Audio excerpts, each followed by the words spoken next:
పలికెడిది భాగవతమట పలికించెడివాడు రామభద్రుండట ఏ పలికిన భవరమగునట పలికిద వేరుండుగాద పలుకగనేలా రామా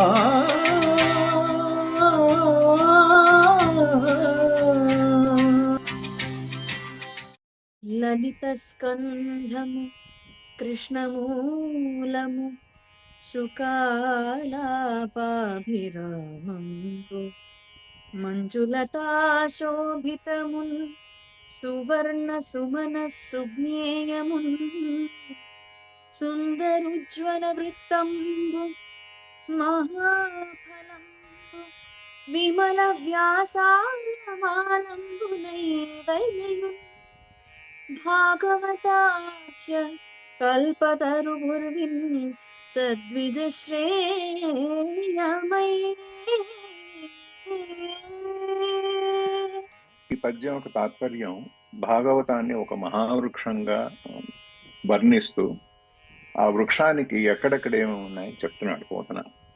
భాగవతం అనే కల్పవృక్షం చూడముచ్చటైన కాండం కలది, చేవదేరి నల్లబడిన తల్లి వేరు కలదై, చిలుకల పలుకులచే మనోహరమైనదై, అందమైన తీవలతో అలరారున్నదై, రంగురంగు పూలతో గుర్తింపు పొందదగినదై, సుందరంగా శోభిల్లే గుండ్రని ఆకారం కలదై, ఎంతో పెద్ద ఫలాన్ని కలిగి ఉన్నదై, అంటే ఎంతో పెద్ద ఫలాన్ని ఇచ్చే కావ్యం కాబట్టి అది కలిగి ఉన్నదై, స్వచ్ఛం విస్తారమైన పాదు కలదై, మంచి మంచి పక్షులకు మేలు చేకూర్చినదై, భూమి మీద ప్రకాశిస్తుంటుంది అని చెప్పాడు. అంటే మనోహరాలైన స్కందాలు 12 ఉన్నాయి. శ్రీకృష్ణుడే మూలంగా ఉన్నది. సుఖ మహర్షి ప్రవచనాలచే మనోజ్ఞమైనది. సౌకుమార్యం వల్లే శోభిల్నది. సద్గుణులైన పండితులచే చక్కగా సేవించబడినది. అందంగా ప్రకాశించే ఇతివృత్తంతో అలరారున్నదై, పవిత్రుడైన వ్యాస మహర్షి పాదుగా కలదై, సజ్జనులకు బ్రహ్మవేత్తలకు శుభం కూర్చినదై, భాగవతం అనే కల్పవృక్షం భూమి మీద ప్రకాశిస్తూ ఉంటుంది అని చెప్పి పోతన వర్ణించారు. హారికి నందగోప విహారి, గోపాలకుల విహారికి జ్ఞానశ్రీ. హారికి నందగోకుల విహారికి చక్ర సమీర దైత్య సంహారికి భక్త దుఃఖ పరిహారికి గోపనితంబిని మనోహారికి దుష్ట సంపదపహారికి ఘోషకుటే పయోగృతాహారికి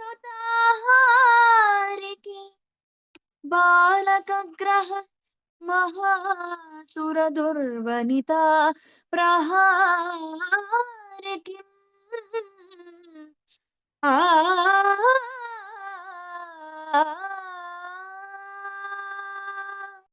ఈ పద్యంతో మొదలెట్టి 4 పద్యాలు కంటిన్యూస్ గా షష్ట్యంతాలు అంటారు. ఈ 4 పద్యాలని ఆయన ఎవరెవరికి అంకితం ఇస్తున్నాడో చెప్తున్నాడు అనమాట. ఈ హారికి అన్న పద్యం కృష్ణుడి గురించి వర్ణించింది. మనోహరుడు, నందుని బృందావనంలో అందంగా విహరించేవాడు, తృణావత్తునుడే రాక్షసుని చంపినవాడు, తనను సేవించే వారి తాపత్రయాలను నశింపజేసేవాడు, గోపకాంతల హృదయాలను దోచుకున్నవాడు, దుర్మార్గుల ఐశ్వర్యాన్ని నాశనం చేసేవాడు, రేపల్లెలో పాలు నెయ్యి ఆరగించినవాడు, చిన్నపిల్లల పాలిటి పెనుభూతమైన పూతన అనే రక్కసిని మట్టు పెట్టినవాడైన శ్రీకృష్ణునికి అంకితం చేస్తున్నానని వర్ణిస్తున్నాడు. జ్ఞానశ్రీనే శ్రీమంత్రమైన ముని.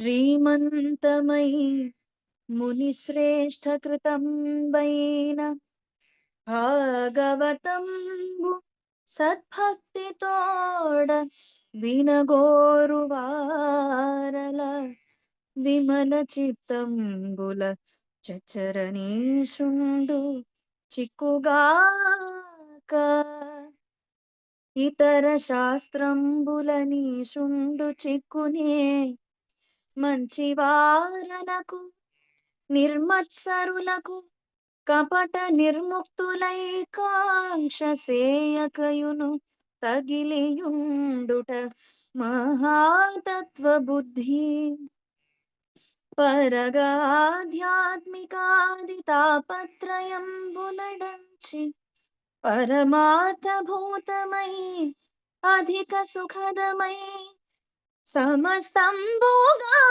కయునయును వస్తు వెరుగంగతవు భాగవతమునందు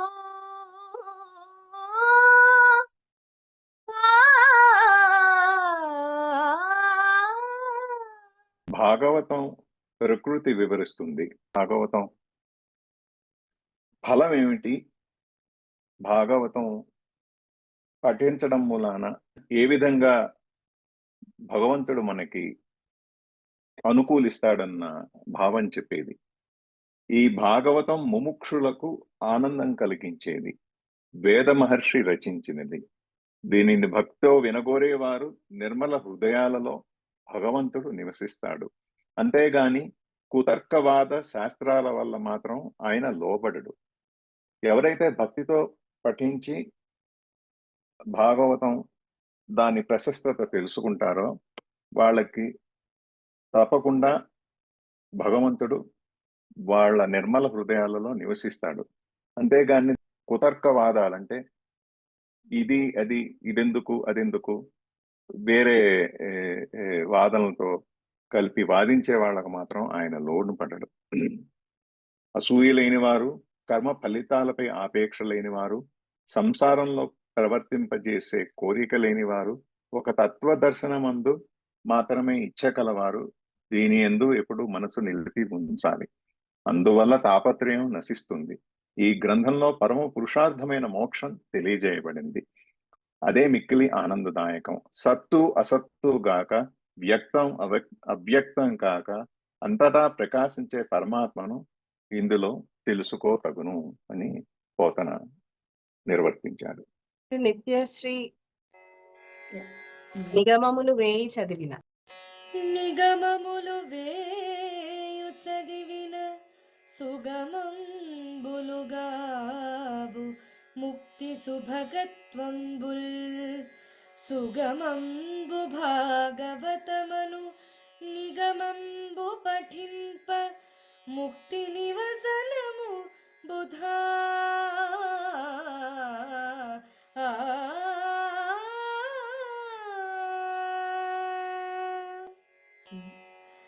ఓ సౌనిక మహర్షి, ఈ సృష్టిలో అన్నిటికన్నా గొప్పవి వేదాలు. అవి పరమాత్మకు సంబంధించిన జ్ఞానాన్ని భద్రంగా పెట్టి ఇస్తాయి, కానీ ముక్తిని మాత్రం అందించలేవు.